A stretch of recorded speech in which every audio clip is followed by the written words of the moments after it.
Hello students, first year BSc students. So I am Arna. So today one new madam is came to our college. Name is Nivedita. She completed the MBBS. Now she is going to preparing for PG examination. So by interesting and giving the class to you, madam is came to our college. So today madam is dealing the topic of central nervous system, anatomy and physiology. So cooperate with madam and have the listening and make the notes. Thank you.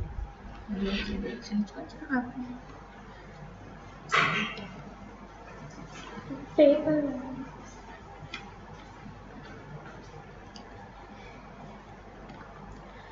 Good morning everyone. Now I am dealing with overview of central nervous system, and the central nervous system, it is a main part, and the main function central nervous system includes the brain and the spinal cord and the many cranial nerves, spinal nerves. The neuron, this is the basic functional unit of the nervous system. These neurons transmits information from brain to the extent different parts of our body, and also carries this return impulses and reflexes to the brain. And the neuron, which is a basic blending of the brain, it has four parts: dendrite, soma, axon and axon terminal. These dendrites are the carry information, and they transfer this to the soma and cell body where the processing takes place, and the axon is the thing where the action potential starts, and it carries the impulses through the synapse. Here the synapse, it carries to it can have any information and it transmits to the respective impulses. Here coming to the function, the neuron sends impulses from the central nervous system to the peripheral nervous system and the effector. For example, if you are pricked by a needle, and the reflex, this is also carried by the neurons, and the function is this neuron. And by carrying these alpha motor neurons and gamma motor neurons, these neurons carry information to different parts of the body. And coming to the parts of the brain, a brain includes two major parts, they are cerebrums, and the two cerebrum are connected to each other by corpus callosum. And the next part, coming to the below the brain and the cerebrum, below the cerebrum there is brain stem. It includes three parts. Brain stem, which is pons, medulla and midbrain, and the hind part is the cerebellum, and the two cerebral hemispheres are connected to each other by corpus callosum.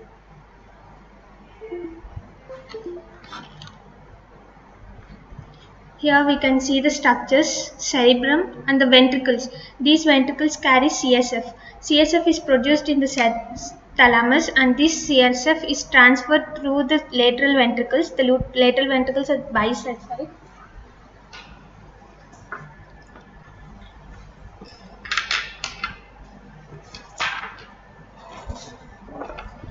And these ventricles carry two lateral ventricles. The CSF is then carried to the third ventricle, and then it is entered into the fourth ventricle, which again lubricates, which carries many things and nutrients, glucose, everything to the brain. And this CSF is around the spinal cord, and the spinal cord ends at the level of L1. Hence we have to, for any lumbar puncture or spinal anesthesia, it's preferred to give below the level of L1, which is L3, and L4 is the most preferred site. Coming to the neuron function, and the neuron which carries impulses, and these are the dendrites.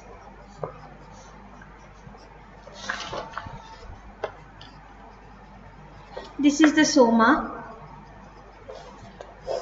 and this is the axon. The information, anything from everywhere in the body, is carried to the dendrites, and from the dendrites it enters the soma. Here the processing occurs, and the impulse is transmitted through this axon. And here in the axon, it releases, this is a muscle.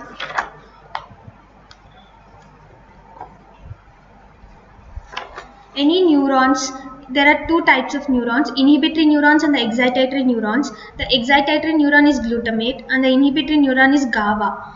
and the information comes from dendrites and then enters to the soma, and here the action potential generates, and this information is carried all along this axon, and here it releases ACH. It releases the inhibitors impulses. Based on this, whether it is excitatory or inhibitory, the muscle act. If it is a glutamate excitatory neuron, it causes contraction of the muscle. If it is an inhibitory neuron, it causes relaxation of the muscle. And the impulse is again carried to this by the reverse order by other neurons. Hence, the neuron is a main basic function of a body. And the circulus arteriosus, blood vessels that supply oxygen and glucose to the brain. And the main circle is circle of Willis, which is a connection of the internal carotid artery, basilar artery, and all those connections. Here it is. This is the major part supplying the brain, and the brain receives 50% of the cardiac output. The normal cardiac output is 5 liters, out of which 15% is given to the brain. Venous blood drains into the dural venous sinuses to the internal jugular vein. The internal jugular vein is formed by the inferior petrosal sinus, which is a branch of cavernous sinus, and the transverse sinus. Coming to the cerebrum, this is the largest part of the brain. It is divided into two longitudinal cerebral fissures, right and left hemispheres. The right hemisphere is controlled by the left side of the body, and the left hemisphere controls the right side of the body. And the functions of right brain functions: creativity, imagination, insight, holistic, music awareness, 3D forms, and left hand control is under the right brain. And the left brain controls analytic thought, logic, language, reasoning, science and math, written, number and skills. For example, if you are going to your home and the route which you are going in the daily route, the spatial connection is by the right brain. If any injury to the right brain, you can forget the spatial actions, like the way you go, the address you can't identify. The hemisphere connected by the white matter called corpus callosum. Corpus callosum is a C-shaped structure which connects two cerebral hemispheres. The two cerebral hemispheres, let's assume these two are the cerebral hemisphere, they are connected by the corpus callosum. These two thumb fingers are the corpus callosum, they are connecting the two cerebral hemisphere. This is the right hemisphere and this is the left hemisphere. Right hemisphere controls the left side of the body and the left hemisphere controls the right side of the body. And the right hemisphere is for 3D imagination, spatial and different thoughts, and the left hemisphere mainly controls your writing skills and the thinking ability. And the superficial part of the cerebrum is made up of cell bodies.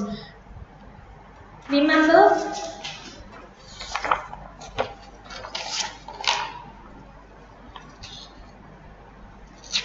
in the brain, outside is the grey matter and inside is the white matter. This grey matter consists of nerve cell bodies. And the inside white matter, this is the deep layers, and there are many infoldings in the brain. This is sulci and the foldings is called as gyri. And this brain is surrounded by the three meninges, mainly dura mater, arachnoid matter and the pia mater, the innermost.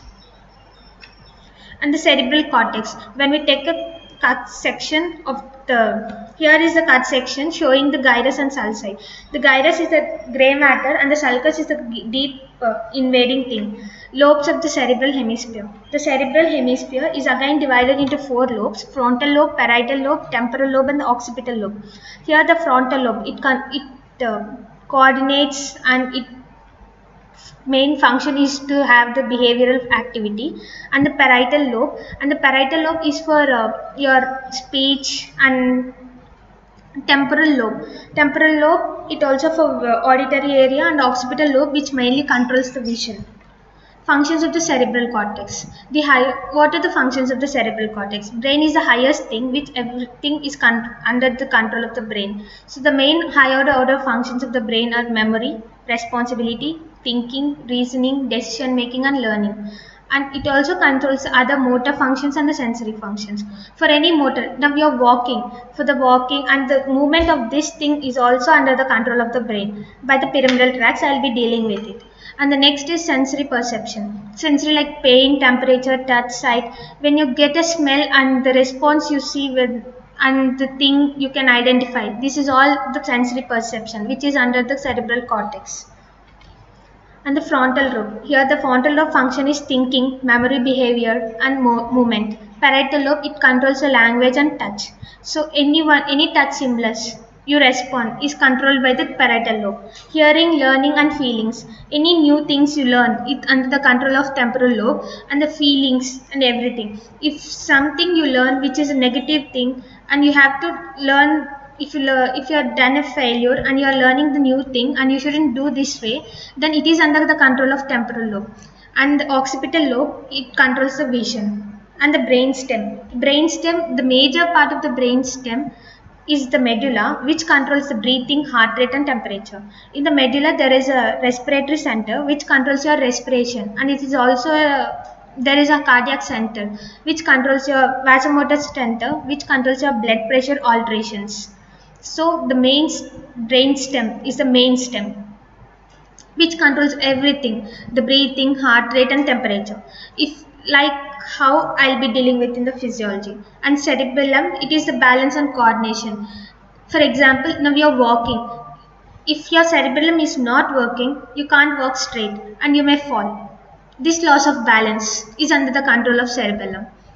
And associated with the basal ganglia, there are also extrapyramidal system which is also controlling your balance and coordination. While you walk, the right hand moves up and the left hand moves down with alternating your footsteps. This is controlled by the cerebellum, which makes your balance without falling. In the lesions with the cerebellum, the person have a swaying gait where he can't go straight, he walks badly and swaying. Coming to the motor area. Motor area, it controls the movement of the skeletal muscles. What are the skeletal muscles? If I am doing this thing, the movement, the walking, eating, combing, everything is under the control of primary motor area.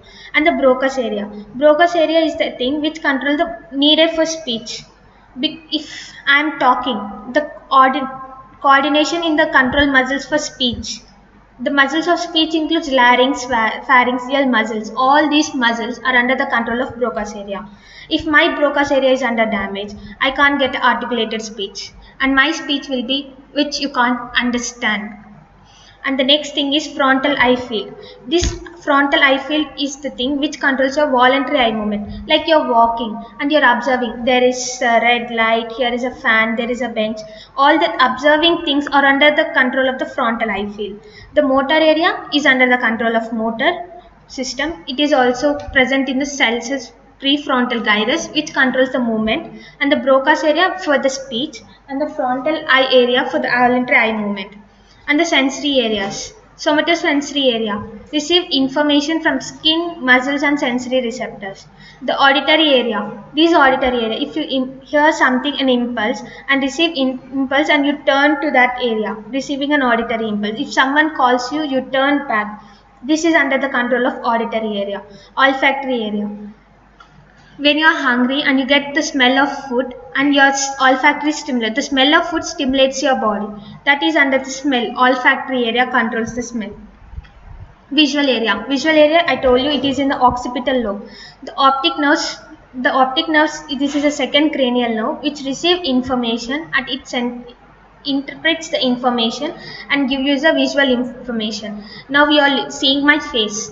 After few days you can recognize me because my visual impression is present in your visual area, which is then coordinated with the hippocampus, which carries your memory, and then these both things recognizes me when you see the other time. The taste area. Impulses from the sensory receptors in the taste buds are received and perceived as taste. Next, association areas. The area marked with the blue is the premotor area. The area just lateral to it is the motor area, which controls the main movement. The coordinated main movement which is initiated by it is the coordinating movement. Now I am moving my right hand. This is the coordinated movement. Along with it, there is some other muscles also constricting. This is controlled by the premotor area. It causes the coordinated movement. Like I am moving this thing and alternately while walking, the other hand moves that is control. And the prefrontal area, it is the prefrontal area which is the main thing which controls your intellectual functions like emotions, consequences, comprehension, and the perception. Perception is the way of thinking, how you think and how you interact. If there is a snake, some person assumes it as snake and other assumes it as rope. This is the perception, and this perception is under the control of prefrontal area. Sensory speech area and the Wernicke's area. The spoken word is perceived, understanding language. Previously, I told you the Broca's area, which is the motor area, which is helping the articulation of the words and the words which make sense. If I speak some blah blah blah blah blah, it is not where my sensory speech is not working without any meaningless words. The correct words with meaningless words is under the sensory control, and the things which doesn't articulate, the words which are inappropriate, are under the control of motor area. Motor area gives you the articulated speech, and the sensory areas gives an understanding language. I am able to speak words, but which is not understandable. Then it is under this because my sensory speech area, Wernicke's area, is lost, or any lesion in the Wernicke's area. And the parieto-occipital temporal area. This is a spatial awareness, interprets written language, ability to name objects, and it also controls the stereognosis. What is stereognosis? Stereognosis, if I close my eyes and able to palpate this thing and says this is a pencil. The ability to recognize an object with touch without looking into the object, recognizing only with the touch. This is called stereognosis. This is under the control of parieto-occipital temporal lobe. So, this whole thing is under the main cerebrum. The overall cerebrum is the main thing which controls everything in the body. It also controls your bladder control and the respiratory control. Respiratory is mainly controlled by the medulla and the motor functions. Then the diencephalon. Diencephalon, this part connects the cerebellum to the midbrain. The midbrain and the cerebrum. The middle part is the diencephalon. This has thalamus and the hypothalamus. The image given is the thalamus and the hypothalamus. The pineal gland and the optic chiasma is also part. What is the importance of pineal gland is pineal gland secretes a hormone called melatonin. This makes you biological cycle, where the 24-hour cycle you get it in darkness or in the night. Melatonin is excess produced by the pineal gland, which induces sleep. So the right time you get a sleep. The circadian rhythm is different for different persons. If you are working in a night shift duties, there the circadian rhythm changes, where the night he'll be awake and the day he'll be sleepy. And the circadian rhythm ours is different. When you go to the other countries, the time, because of time variation, our circadian rhythm and it get acclimatization, adaptation takes time. And this pineal gland, if you do a work for 21 days continuously, and according to it, that your pineal gland works and the hypothalamus works. Thalamus. Thalamus consists of grey and white matter. It is situated below the corpus callosum and within the cerebral hemisphere. Understanding the cerebral hemisphere within the corpus callosum, and it is here. If suppose this is the cerebral hemisphere and these two are the thalamus. These two are the corpus callosum connecting the cerebral hemisphere. Thalamus and hypothalamus. Here it is present below the corpus callosum and within the hemisphere. And this controls one on each side. In thalamus is the main sensory relay station. It controls all your senses like touch, pain, temperature. If I am pinching you, the sensory impulse, you are getting pain, or the touch impulses, all they are carried to the thalamus. Thalamus is the main sensory relay station in your body. Any senses is controlled by the thalamus. Next, except the vision, which is under the control of the occipital lobe. Next, also involved in some emotions and reflexes. Hypothalamus. This is a very important structure. The hypothalamus is a green thing which is highlighted, and it is of 7 grams. It controls the output of hormones from pituitary glands. And it also, if you are hungry, you are eating. This hypothalamus secretes certain hormones like orexins. Orexins are the appetizing hormones. These hormones stimulates these hormones from the brain as stimulates excess secretions in the stomach and causes appetite so that you feel hungry. When you're eating full of food and you feel stomach is full, and the stomach is full is also under the control of hypothalamus. This hypothalamus regulates your appetite and satiety, means you are hungry and your stomach is full, everything is under the control of hypothalamus. And you are thirsty and your water balance, if you are thirsty you want to drink some water, your brain, your hypothalamus tells you, hey man, you are thirsty and you have to drink some water. This is all under the control of the hypothalamus. It also regulates the body temperature. When you are in a hot temperature, your body causes vasodilatation and it releases sweat, so that the temperature doesn't affect your body. It maintains the core temperature. This is called the when you are in cold, you get shivering, because this is a protective mechanism. Shivering is a protective mechanism which is under the control of hypothalamus. What it does is, when there is a cool temperature outside, you shivers. Shivering means muscle contraction. When the muscle is contracting, more heat is produced, so that the cold temperature doesn't affect your core body temperature, so that you are maintaining your core body temperature. This is the main. In children, there is a brown fat. Brown fat, it causes non-shivering thermogenesis, because they don't shiver, and how they are, because they are more prone to hypothermia, babies, and there is less muscle in them and more fat. How can they tolerate to the cold? So there is a non-shivering thermogenesis because they don't shiver. But here is because of the brown fat which get lipolysis. Brown fat is broken down and the heat is generated. That is happening in the children. So body temperature is maintained by the hypothalamus. Emotions. If somebody scolds you and you cries, this is under the control of hypothalamus. If somebody, you got a first rank and you're happy with it, you're in happiness, and someone rewarding you, this everything is under the control of hypothalamus. And the sexual behavior and sleeping and waking cycle. Sleep and waking cycle is controlled by the reticular formation, which is also under the control of hypothalamus. So everything is under the control of hypothalamus. Coming to the brainstem. Brainstem is the lower part which contains midbrain, pons, and medulla oblongata. Midbrain. Midbrain is also called mesencephalon. Consists of nuclei and nerve fibers which connect the cerebrum, which parts of brain and with the spinal cord. Okay, listen. This is the corpus callosum. This is the cerebrum, and this corpus callosum, and this is pencil is the midbrain. It consists of, now coming to the only midbrain, it consists of three parts. This is the brain stem, and the brain stem consists of three parts: midbrain, pons, medulla oblongata. Now I am talking to the first part. This is the midbrain.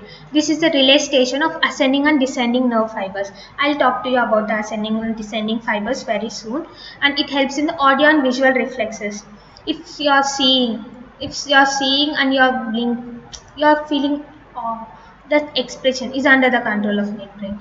And if somebody is calling you, you are turning, and the fibers are in the relay station in the midbrain. Midbrain and medulla are the main relay stations for any of the tracks. Descending tracks means coming from the brain to the body. This is a motor track. Ascending track coming from the body to the brain. Both are under the control of the brain, and this is relayed in the midbrain. Next to the pons, situated in the cerebellum. See, the cerebellum in front of the cerebellum consists of nerve fibers, white nerve fibers. It forms a bridge between two cerebellum. This is the thing, and this is the corpus callosum, and this is the cerebellum. And cerebellum, the two bridge is formed by the pons. It is also acting as a relay station. Coming to the medulla oblongata, this is a very, very important thing, which is the most interior region of the brainstem. Outer is a white matter and inner is a grey matter. It controls all the vital structures, namely cardiovascular center, respiratory center, and the reflex center. And reflex centers like vomiting, coughing, sneezing, swallowing, all under the control of medulla oblongata. And if some dust particle is under your mouth, it went into the mouth, or if you get any irritant substances to the nose and suddenly you sneezes or you cough, because it is a protective mechanism which is under the control of medulla oblongata. And it also causes the respiratory center control. Breathing, normal breathing is maintained by medulla oblongata. If your medulla is paralyzed or lesion, any injury to the medulla oblongata, you don't breathe. It causes apnea, means absence of breathing. And cardiovascular center. Cardiovascular center, how it controls the cardiovascular center is by the vasomotor center and the vagus center. Vasomotor center is a sympathetic system which controls the medulla oblongata. Dexation, rate and force of cardiac contractions, control blood pressure, vasomotor center. And the respiratory center, I told you, rate and depth of breathing by the muscles, phrenic and intercostal nerve impulses. Reflexes centers, identify the irritant that attempts to expel it. So, if you are getting some dust, if you are in the some irritating substances enter into your body, you cough off them, that are expelled to come out. Either it may be a cough, it may be a vomiting, or it may be a sneezing. Everything is a protect mechanism and everything is a reflex which acts within a seconds, and it is under the control of medulla oblongata. And the reticular formation, it is collection of neurons. The reticular formation is very center, it is very inside in the brainstem, and it selective awareness. Reticular formation is, if it causes the selective awareness. In night you sleep, but when you are attending a function, if somebody is married and you are awaking because you are not sleeping, because this selective awareness is maintained by the reticular formation. And the cerebellum is situated behind the pons. It is ovoid in nature, and like the cerebrum is connected by the corpus callosum, the cerebellum is also connected by vermis. Gray matter, here the gray matter, look, here is the opposite. Cerebrum outside is the gray matter, inside is the white matter, like your hand. Outside is a gray thing, inside is white matter. This is the cerebrum. But in the same happens in the cerebellum also, but in the spinal cord the opposite occurs. Functions of the cerebellum. The cerebellum coordination of voluntary muscle movements and also precise movements. It maintains the posture and balance. If you are standing erect, you have to fall, but you are not falling. When I am standing, I am not falling. Now my hand is like this. It is not falling. Everything is under the control of the cerebellum. It maintains the equilibrium. And learning and language processing and damage. If anything damages the cerebellum, you get uncoordinated muscular movement, staggering gait, and the person walks like this, swaying gait, and lack of steadiness. He don't stand properly, and when we ask them to stand and walk on a straight line, he can't walk on a straight line like you do. And the spinal cord. The spinal cord is elongated cylindrical structure suspended in the vertebral column. If suppose this is your vertebral column, all the vertebral column, and the center thing which is going, this is your spinal cord. The spinal cord goes in the center in the vertebral column, and in the center it is surrounded by the CSF. You know from where CSF is coming. The two lateral ventricles, if this is like this, the two lateral ventricles secrete CNS, and then it goes into the third ventricle and then into the fourth ventricle, and then the CSF is entering into the spinal cord. So the spinal cord is in the vertebral column, and the spinal cord, vertebral body is a very hard structure, and the spinal cord is very critical and crucial part which contains all the nerves. So in order to prevent this from the damage, it is surrounded by the meninges and CSF. Meninges and CSF are the protective structures that protecting the spinal cord. The first layer, this is the spinal cord, and it has three layers around it. The innermost layer is pia mater, middle one is the arachnoid matter, and the outer one is the dura mater. And outside this there is a CSF. CSF is a lubricating fluid so that your spinal cord doesn't damage. So your spinal cord remains intact. Runs from atlas to the first lumbar vertebra. So listen here. First cervical vertebra to the first lumbar vertebra. In children, it is not first lumbar vertebra. In children, it is at the level of L3 vertebra. For example, if your spinal cord like this, it ends here L1. Again, it gives some roots. These rootlets are called cauda equina. But in children, it is at the level of L3. During development, you grow height. So the spinal cord also ascends up. So it goes up. It also grows, but it grows a little less comparative to your height. So it grows from L3 to L1. So lumbar puncture or CSF, anything, spinal anesthesia, the preferred structure you have to cite is at the L3 to L4, because any above level you may injure your spinal cord. Spinal cord contains all the nerve rootlets. So beyond the spinal cord, where the CSF is present and spinal cord is absent, beyond the L1. So L2 we can't justify, because sometime because of posture or something, we can't take L2. So L3, L4 is the best site for lumbar puncture. You might be seeing spinal anesthesia is also given in the L3 and L4 level. Spinal cord is the nervous tissue link between the brain and the rest of the body. Your body is total under the control of spinal cord. The spinal cord gives every link, nerves. To supply the head, it gives cranial.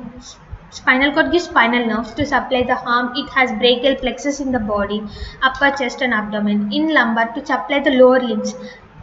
The axial skeleton is the center of the body. These two limbs and lower limbs are the appendicular skeleton. The axial skeleton is given by the body and the spinal nerves. The appendicular skeleton and means the limbs, the lower limbs and the upper limbs. They have to get main nerves. So to supply them, the body contains two plexus. One is this brachial plexus in the hand which supplies the hand and the lumbar plexus which supplies the lower limbs, means two legs. Coming to the spinal cord cross section, gray matter the brain is surrounded by outer gray matter, inner white matter, and the spinal cord. This is opposite, where the gray matter is in the center and the white matter is in the outside. The gray matter, here the nerve cell bodies, everything. Listen, your body, one nerve, if you are touching here, this impulse travels to the body and enters your spinal cord, and from the spinal cord it enters to the cranium. So the nerve cell bodies present here are sensory neurons, lower motor neurons and the connector neurons, and the spinal cord carries all the sensory information, all the motor information and all the connector neurons, everything to the brain. The white matter, here the white matter is arranged in three columns. Here the posterior column, lateral column and anterior column. Posterior column, it is the dorsal column tract which controls your touch. Apart from pain and temperature is in the anterior tract which calls ventral horn of the spinal cord, and it controls all the things like pain and temperature. And the posterior column controls your pressure, touch, all the conscious things. And sensory nerve tracts in the spinal cord. Neurons that transmit impulses towards the brain is called sensory. Listen, if you're having some pain, if I am pricking is the sensory information. This information is traveled all along to the brain through the spinal cord. And this is the thing, if I prick here, it travels to the spinal cord and goes into the brain. And that time we have to, if you are touching a hot substance, you have a hot substance, means you are feeling a hot. So this is traveled along to the spinal cord and it is traveled to the brain, and from brain, the brain is a different thing, it senses a motor. This is a sensory and the motor output. Sensory is an input you are giving to the brain. Here it is hot and the brain takes off your hand. How? By giving the motor impulses. Motor impulses is given to this hand and the hot substance, you take off the hand from that hot substance. And the two main sources of sensation transmitted to brain to the spinal cord are skin and the tendon, muscles and joints. Here, listen, this is a sensory nerve pathway from the skin. See, sensory receptors, I told you, carried to the spinal cord. From the spinal cord, the cell bodies are carried to the medulla. In medulla, they cross. That's why your right hemisphere is controlled by the left and left hemisphere function is controlled by the right, because all the fibers, if your stimulus is here, if you are touching here, this goes to the left brain because in the medulla it crosses. I will tell you.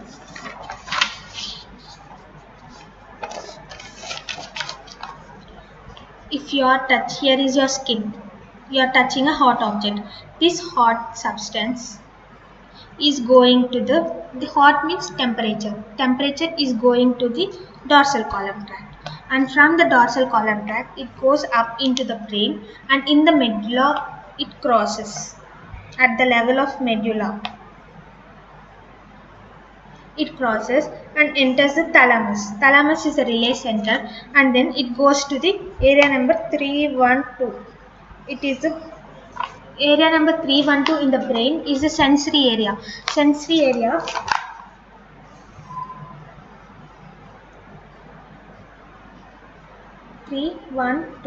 here 4 and 6. This 312, this goes to the 312. That's why it goes to the 312 in the opposite side of the brain. Hence, your right side is controlled by the left side because of this crossing. And the left side, if your pain is on this side, it goes here and goes to the opposite part of the hemisphere. So, your left part is controlled by the right side, right part is controlled by the left part. And the other thing is for pain and temperature, rather than crossing at a medulla, the pain and temperature fibers cross here itself and here it doesn't. Whatever, but it is controlled by the, if the lesion is here, it is controlled by the opposite hemisphere. Everything is controlled by the opposite hemisphere because the fibers decussate. Either in the most of the fibers decussate in the medulla. Decussation means crossing of the fibers. Suppose if this is the thing, this is the impulse you're going, the return coming thing, this is the input, output is the motor cortex. If you are touching a hot substance, this is hot, that is your sensory. The reflex, what you do is take off the hand from the hot substance, that is your output. How the output is, if this is the sensory, the interconnections in the brain, it carries the motor 4-6 is the motor area. That this motor area gives the impulses to the downwards, and it also crosses in the medulla and say take off your hand, because most of the fibers crosses in the medulla. This is how your brain functions. Are you getting it? The impulse, if you are giving the input, means impulse, it is traveling along the spinal cord, the respective parts. Here the pain and temperature fibers goes here, and the proprioception pressure fibers goes here, and these fibers go along above the medulla, brain stem, the parts you have studied. So if this is the medulla and the brain stem and everything, these fibers coming here goes ascend, and in the medulla it crosses to the opposite side. The same thing happens, going up and crossing in the medulla, going up and crossing in the medulla, and it gives to the 3 to 1. And the same thing, the input is giving here, the descending tracks also, anything coming from down or anything coming from up crosses in the medulla. Hence your right hemisphere is under the control of left hemisphere. Motor nerve tracks in the spinal cord. What are the motor nerve tracks? It causes skeletal. Motor means contraction, any movement which you are doing, that is motor. Sensory is different from motor, and you are the sensory part and the motor part. The movement which you are doing, this is fine motor. These movements, or the gross motor is climbing steps and moving your limbs far apart, walking. This is the gross motor. Fine motor is writing and doing the musician thing. Everything is a fine motor functions. And there is some involuntary muscle contractions. This is also under the control of motor neuron. These are voluntary. Your heart is a muscle which is not under your control. You says to stop, it doesn't stop, but your hand stop, it stops, because it is under your voluntary control. That is under involuntary control. That muscles are called smooth muscle and the cardiac muscle, like your viscera organs, the bladder, sphincter, they are under the involuntary control by the brain. Reflex action is an involuntary immediate motor response to a sensory stimulus. So to any sensory stimulus, you do an involuntary immediate action, that is called reflex action. I told you the same thing. When you are having the pain, you immediately take off the hand without your action, that is called a reflex action. Peripheral nervous system. You all know the brain is central nervous system totally consists of central nervous system and the peripheral nervous system. Central nervous system includes brain and the spinal cord. We have completed. Brain, which includes the cerebrum.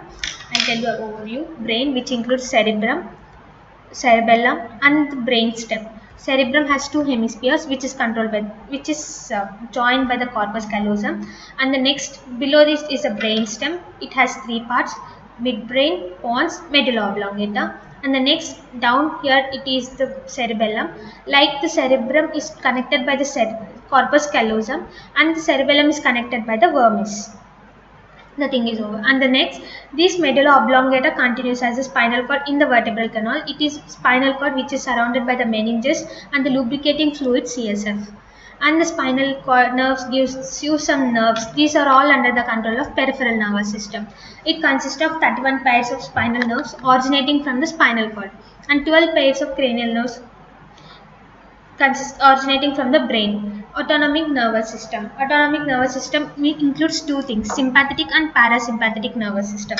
And the sympathetic nervous system, when you see a dog and you get frightened, all the things like stimulation of eyelids. You have to run far away. You have to run far away. Your pupil have to be dilated to see the last distant vision, and your bladder, everything is under constriction, because while seeing a dog you shouldn't defecate or you shouldn't urinate, so you have to run. So all the things, your heart rate increases, your activity increases. This is either fight or flight.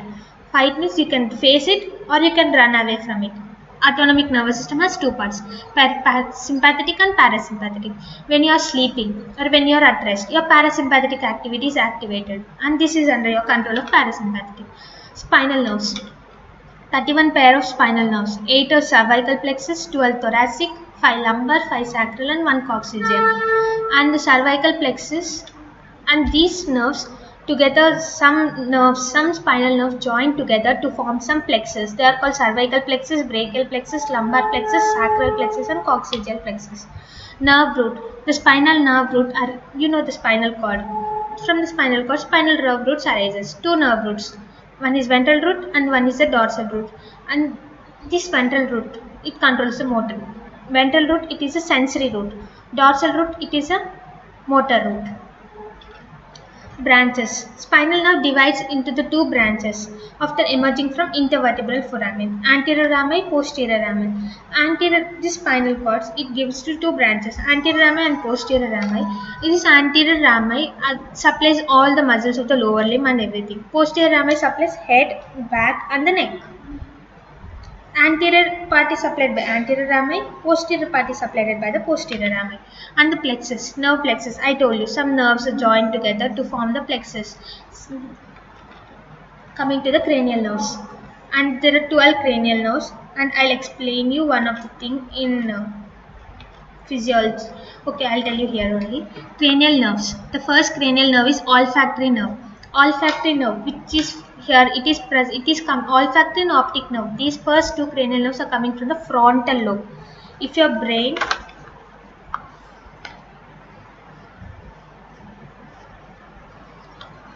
here, from here, first two cranial nerves are coming, and these thing here.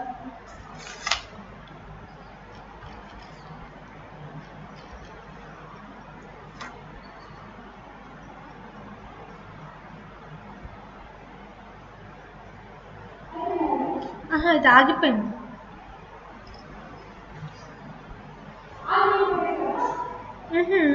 ఏదో ఈ paper ఇట్లా పెట్టుకున్నాను.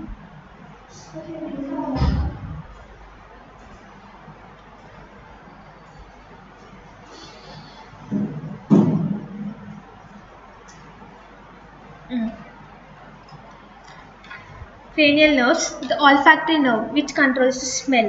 Olfactory nerve which is controlling the smell. And to test this olfactory nerve, what we do? You take some thing like camphor, karpuram. You keep in your mouth. You get some stringent smell, or you see some pudina smell, whatever the smell. If you identify, your olfactory nerve is functioning. In spite of keeping the smell, you couldn't able to identify which smell is it, then your olfactory nerve is damaged. Next, the optic nerve. Optic nerve, what it causes? It causes the vision. If you see, like you are able to see the things, you can't able to see. Visual acuity testing. You close your eyes and count the numbers. Ophthalmic examination is under the control of optic nerve. Oculomotor nerve, it is a pure motor nerve. Motor nerve means it controls the movements of the eyeballs, like when you are moving like this and this. Oculomotor nerve. But your I'll give you a moment. Superior rectus, inferior rectus,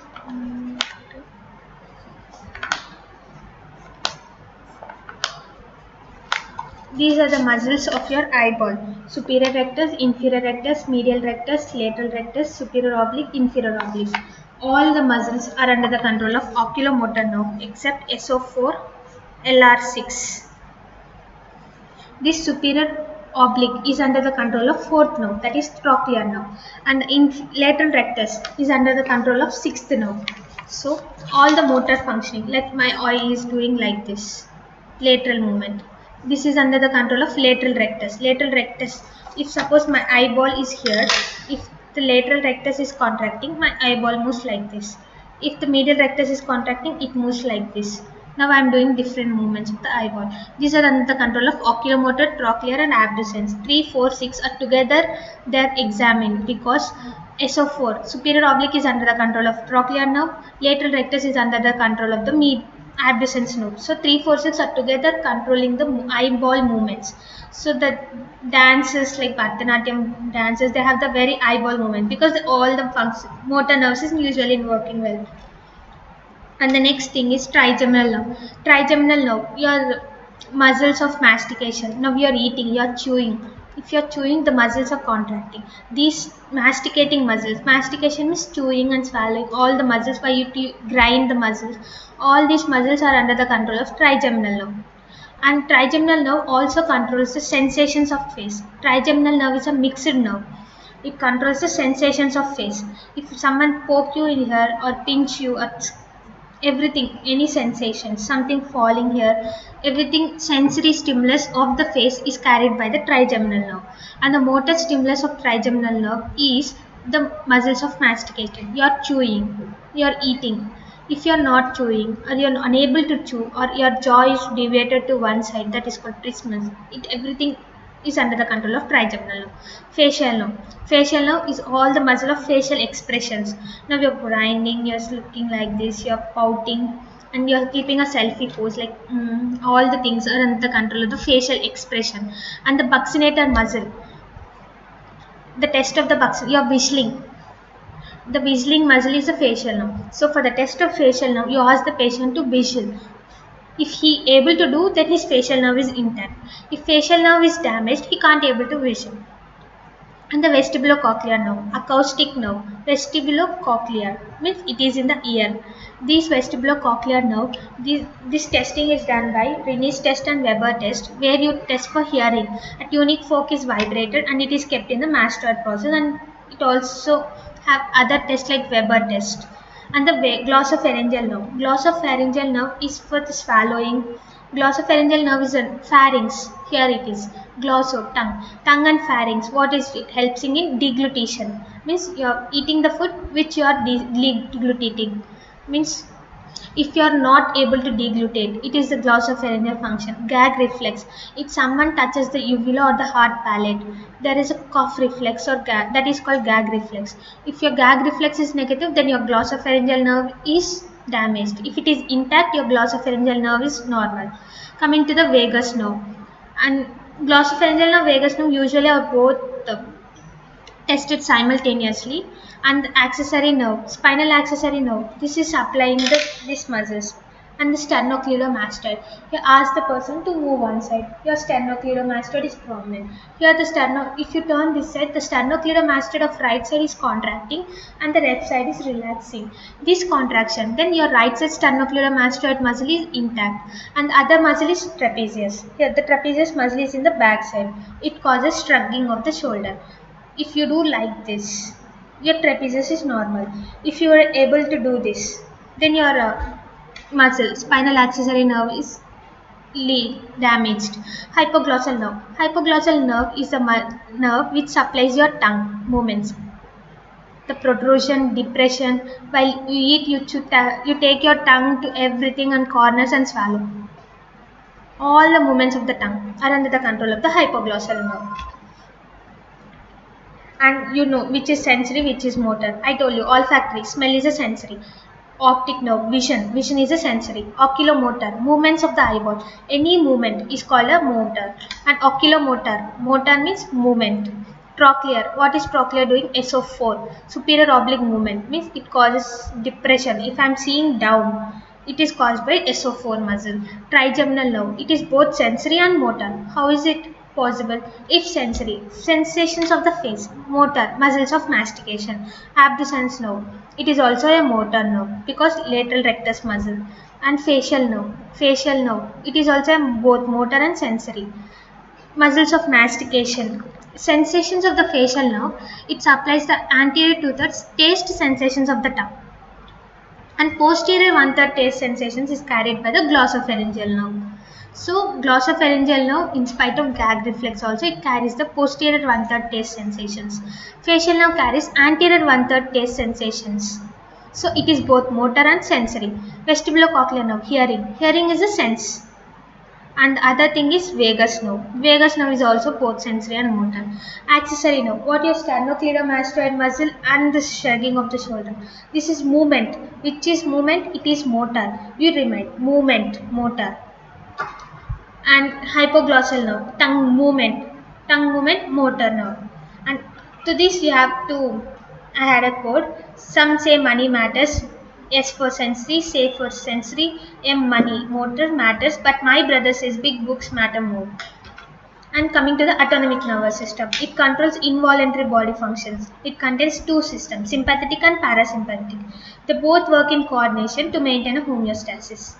If I am talking to you, if my heart rate, now my heart rate is maintained 78 beats per minute, and if my sympathetic is activating, it goes to 100. If my parasympathetic is activating, it goes to 60. So 100 is not a good thing, 60 is also not a good thing. So maintain, they both combine and maintain. The sympathetic which is increasing is suppressed, and parasympathetic which is decreasing is also. Both function coordinately and maintain the stable homeostasis. Coordination and control of breathing, blood pressure, digestion, metabolic rate. If my muscle contract rapidly, it causes more heat generation. It relaxes everything. Cold. Both is maintained by autonomic nervous system. See here. The homeostasis is the dynamic balance between autonomic nervous system. Rest and digest. Parasympathetic activity. When you are relaxed, your body is in a relaxed position. When your fight or flight, sympathetic activity damaged. When a dog is running you, or when a snake is coming, you run away. The activity is called, it is under the control of sympathetic activity. Parasympathetic, when you're sleeping, you no need to activate everything. When a dog is there, you have to activate. So your sympathetic system is working. Then the parasympathetic is inhibiting. When you are at rest, your sympathetic is suppressed because you no need to do any work. Everything is under the rest, and resting is controlled by the parasympathetic. The effect organs for ANS. How this sympathetic or parasympathetic are controlled. If you are running, if you see a dog, when there is a result, when there is an exam, your heart rate spikes up, increases, because the heart rate is increased by forced contraction. These forced contractions under the control of sympathetic nervous system. And the thing is glands. Glands, the volume. If the parasympathetic, when you are relaxed, if a dog, you are getting some micturition or urination, if a dog is coming or a snake is coming, you will stand there and urinate? No, you run away. But when nothing is there, you can urinate. This is under the control. So increase in the secretions, vomitings, in sweating, everything is under the control of the parasympathetic nervous system. Basal ganglia. Basal ganglia, these are the present in the cerebral cortex itself. This is the cortex. Here is the basal ganglia. They contain corpus striatum, lentiform nucleus, putamen, globule. Your control the voluntary movements. If my right hand is moving, the left hand is under the control. It is not any hemiballistic move. If your basal ganglia is damaged in Parkinson's disease or any other disease, you get involuntary movements. That is under the control of basal ganglia. Here are the functions of sympathetic and parasympathetic. Fight or flight. When you see a dog, you dilate pupil, inhibit salivation, increase in the heart rate, relax of airways. You breathe like this, and inhibition of stomach, and stimulate the glucose and inhibit gallbladder. Glucose causes increased energy so that you can run more, and inhibit gallbladder, inhibit the intestinal activity, epinephrine, norepinephrine, and your bladder is relaxed and promotes ejaculation and vaginal contraction. And that is when it is parasympathetic. It contracts parasympathetic. You remember parasympathetic causes all secretions. It constricts pupil. Saliva is coming, stomach, gastric secretion is coming, urine is coming, vomit, anything. If there is any parasympathetic overactivity, you get sweating, vomiting, diarrhea, that is motions, loose motions, and you mix it frequently. Thank you.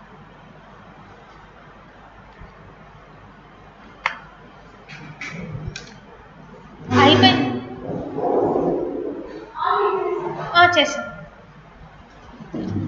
ఇంకోటి కూడా ఇప్పుడే చెప్పేశానా అంటే ఇంక నేను చెప్పేసి ఇంక మళ్ళీ next చెప్పినా అంటే వీక్లీ వన్సే నాకు ఫ్రీ ఉంటుంది నేను ఇప్పుడే అయిపోయింది, హౌస్ సర్జన్ అయిపోయింది, 1 month అయింది.